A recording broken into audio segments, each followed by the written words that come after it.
The call came while I was halfway through black coffee. A clipped voice, rehearsed, metallic. "Mr. Hale? This is Executive Relations at Bank One. Your presence is requested this afternoon regarding your account. The CEO has asked for you personally." The line went dead before I could respond. Her. My ex-wife, now draped in power, wearing marble floors and glass towers as though they had been designed for her. I hadn't seen her in 2 years, not since the divorce settlement left her with reputation, status, and him, the man who sneered when he shook my hand. The new husband. The man who once told me to cut ties with his wife, as though she had never been mine. I sat still, cup cooling in my hand. Why now? Why me? The taste of burnt coffee clung to my mouth as though it wanted me to remember bitterness. I checked the account balance out of habit. 900 million. Old money, investments, acquisitions. I had kept it there because I trusted no one but numbers. Numbers didn't lie. People did. Her summoning me wasn't business, it was theater, and I was curious enough to attend. The lobby reeked of money. Polished steel, curated smiles, footsteps muffled by imported rugs. They led me to the top floor where the glass bled sunlight across her office. She looked untouched by time. Cold perfection, hair sharp as her ambition.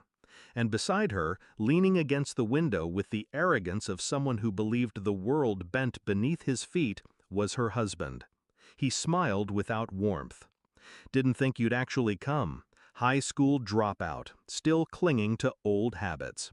Why don't you cut ties once and for all with my wife?" My wife. His wife. The words tangled like barbed wire. I kept my silence. My silence had always unnerved him. She looked at me the way a queen studies a servant who has outlived his use. "We're reviewing key clients. Alignment matters. Image matters. This account, you should consider moving it elsewhere." Dismissal disguised as diplomacy. That was the betrayal. Not the divorce. Not her ambition. Not even his presence in my shadow. It was the assumption that I was irrelevant. A relic. But irrelevance is dangerous. Irrelevance has nothing to lose.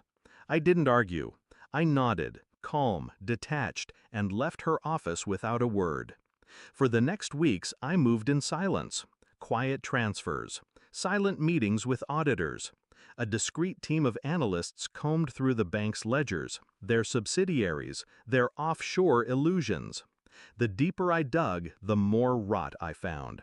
Shell corporations disguised as charity arms, inflated valuations, debt hidden beneath polished quarterly reports. And her signature, her approval, on every file. I didn't need to shout. I only needed patience. At night, the storm clawed inside me. I remembered her voice when she told me once, "You'll never rise without me." I remembered the smirk on his face when he slipped the ring on her finger while mine was still cooling in a drawer. They thought I was small. They thought silence meant weakness. But silence is only strategy. I waited. I built my evidence brick by brick. And then I planned the fall. The report was thick, bound in black leather, numbers carved into confession. I requested another meeting, knowing they couldn't refuse 900 million. I placed the folder on her desk. She glanced, skimmed, then stilled. Her husband leaned forward, irritation creasing his jaw. "What's this?" I spoke for the first time in weeks. Proof. Fraud, mismanagement, cooked valuations, all under your wife's leadership. The silence that followed wasn't silence at all. It was collapse. She tried to study her breath, but her hands betrayed her. This isn't what it looks like." I leaned back, calm, detached. "It's exactly what it looks like." Her husband's face drained. He realized what I had handed her wasn't just evidence. It was a death sentence. Corporate regulators, federal investigators, the board. "I came," I said softly, "to close my account." Their eyes widened. They had expected pleading, not execution. I signed the papers slowly, deliberately, and slid them across the desk. 900 million, gone in a stroke of ink. Her empire depended on me. My account was her fortress, her shield against scrutiny. Without it, everything crumbled.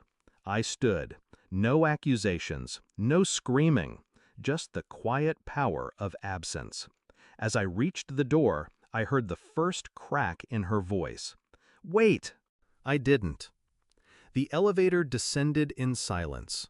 My reflection in the polished steel looked unfamiliar, colder, emptier, but stronger. I thought of the years I gave her, the sacrifices, the blind trust, and how easily she had replaced me, rewritten me as failure. But now the truth sat heavy on her desk, rotting her empire from within. I didn't need revenge beyond this. Exposure was enough. Silence was enough. As the doors opened to the street below, I felt nothing. No grief, no rage, just clarity. She had her crown. She had her kingdom, and now she would watch it burn. I walked away, light as ash, because the cruelest revenge is not destruction, it's detachment. And I was already gone.